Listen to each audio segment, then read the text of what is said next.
याचिकेवर आज सुनावणी होते आणि याच सुनावणीपूर्वी वकील आशिष गायकवाड यांनी जरांगे पाटलांची भेट घेतली, चर्चा केलेली आहे।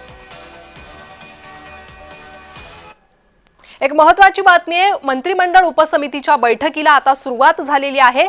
विखे पाटलांच्या निवासस्थानी ही बैठक सुरू झालेली आहे। मनोज जरांगेंच्या आंदोलनाच्या पार्श्वभूमीवर, मराठा आंदोलकाच्या पार्श्वभूमीवर ही महत्त्वाची बैठक सुरू झालेली आहे। या बैठकीत काही तोडगा निघतो का हे पाहणं अत्यंत महत्त्वाचं आहे। गेल्या 5 दिवसापासून मुंबईत मराठा आंदोलकांचं आंदोलन सुरू आहे, मनोज जरांगेंचं उपोषण सुरू आहे आणि त्याच पार्श्वभूमीवर या बैठकीला महत्त्व आलेलं आहे। मंत्रिमंडळ उपसमितीच्या बैठकीला आता सुरुवात झालेली आहे। तर विखे पाटलांच्या निवासस्थानी या बैठकीला आता सुरुवात झालेली आहे। तर मनोज जरांगे यांच्या उपोषणाच्या पार्श्वभूमीवर, मराठा आरक्षण मागणीच्या पार्श्वभूमीवर ही बैठक महत्त्वाची आहे। मनोज जरांगेंचं उपोषण सुरू आहे, हे उपोषण तीव्र होतंय। मराठा आंदोलक राज्यभरातून मुंबईत पोहोचतायत, त्यामुळे मुंबईकर त्रस्त झालेले आहे। मुंबईत प्रचंड गर्दी झालेली आहे आणि याच पार्श्वभूमीवर कायदा आणि सुव्यवस्थेचा प्रश्नही निर्माण झालाय। त्यामुळे आता या बैठकीतून तोडगा निघतो का हे पाहणं महत्त्वाचं आहे।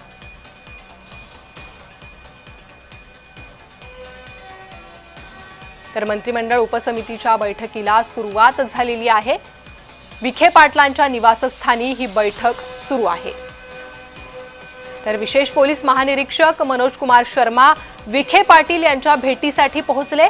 मनोज कुमार शर्मा यांच्याकडे महाराष्ट्राच्या कायदा आणि सुव्यवस्थेचा पदभार आहे। मराठा आंदोलनाच्या पार्श्वभूमीवर उपसमितीच्या अध्यक्षांच्या भेटीला ते पोहोचले। उच्च न्यायालयात आज सुनावणी पार पडणार आहे आणि त्याच पार्श्वभूमीवर ते भेटीला आल्याची माहिती मिळते। तर मंत्रिमंडळ उपसमितीच्या बैठकीला सुरुवात झाली आहे। विखे पाटलांच्या निवासस्थानी बैठक सुरू झालेली आहे। दरम्यानच विशेष पोलीस महानिरीक्षक मनोज शर्मा हे विखे पाटलांच्या भेटीला पोहोचले। मनोज कुमार शर्मा यांच्याकडे महाराष्ट्राच्या कायदा आणि सुव्यवस्थेचा पदभार आहे आणि या बैठकी संदर्भातच अधिक माहिती घेणार आहोत। आमच्या प्रतिनिधी ज्योत्सना गंगणे आमच्या सोबत जोडले गेले आहे। ज्योत्सना, या उपसमितीच्या बैठकीला सुरुवात झालेली आहे, काही तोडगा निघतो का या आरक्षणाच्या मुद्द्यावर हे पाहणं अत्यंत महत्त्वाचं आहे।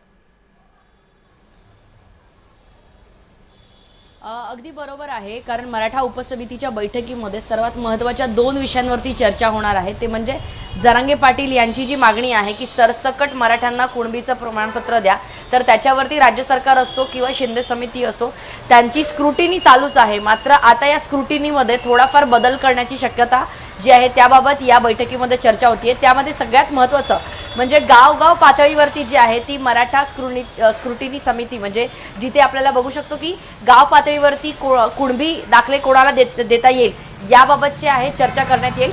सगळ्यात महत्त्वाचं म्हणजे यापूर्वी जे निर्णय घेण्यात आले होते की कुणबी प्रमाणपत्र कोणाला द्यावं, त्याबाबतीत जरांगे पाटलांचं असं म्हणणं होतं की सगळे सोयरे हा शब्द त्यांनी आवर्जून वापरला होता की सगळे सोयऱ्यांना सुद्धा, सगळे सोयऱ्यांच्या गोष्टींवरती सुद्धा जे आहे ते कागदपत्र दिली गेली पाहिजेत। मात्र SC ST असो किंवा OBC असो, सगळे सोयरे हा प्रकार जो आहे तो जात प्रमाणपत्रासाठी वैध मानला जात नाही। त्यामुळे कुणबी प्रमाणपत्र जर द्यायचं असेल तर राज्य सरकार जे आहे ते फक्त गाव पातळीवरतीच गाव पातळीवरती स्क्रुटिनी करून जे आहे कुणबी प्रमाणपत्र देऊ शकतं का याबाबत चर्चा केली जाते। त्याचबरोबर कोर्टाने जे काही काल निर्देश दिले त्यामध्ये महत्त्वाचं हे होतं की जे काही आझाद मैदान म्हणजे मनोज जरांगे पाटील ज्यांना अटी आणि शर्ती 20 अटी आणि शर्ती या नियमांच्या अधिपत्याखाली त्यांना हे आंदोलन करण्याची जी काही मुभा दिली होती त्या नियमांचं पालन केलं जातंय की नाही, कारण असाच सवाल जो आहे तो कोर्टात विचारला गेला होता।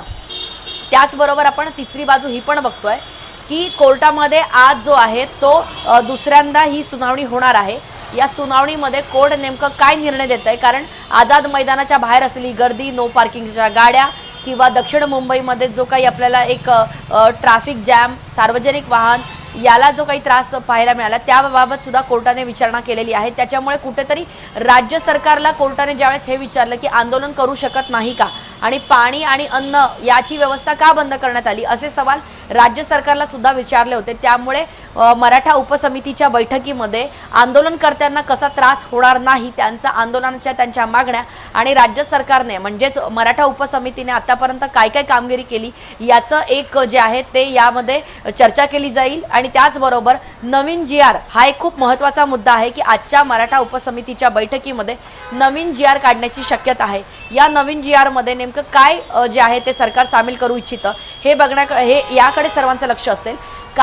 काही प्रमाणपत्र देण्याच्या बाबतीत जरांगे पाटलांची भूमिका, शिंदे समितीची भूमिका आणि त्याचबरोबर आतापर्यंत ज्या काही गायकवाड समिती असो, भोसले समिती असो, यांच्या ज्या काही समिती होत्या त्यांचा एकूणच केलेला अभ्यास आणि मराठा उपसमितीमध्ये नवीन GR मध्ये शिंदे समिती असो, भोसले समिती असो, गायकवाड समिती असो, या सर्वांचा केलेला आतापर्यंतचा अभ्यास ह्याकडे बघणं फार महत्त्वाचं आहे। आणि मराठा उपसमितीची भूमिका ही फक्त जी आहे ती कोर्टाच्या एका निर्णयाच्या बाहेर नाही त्यांना घेता येणार।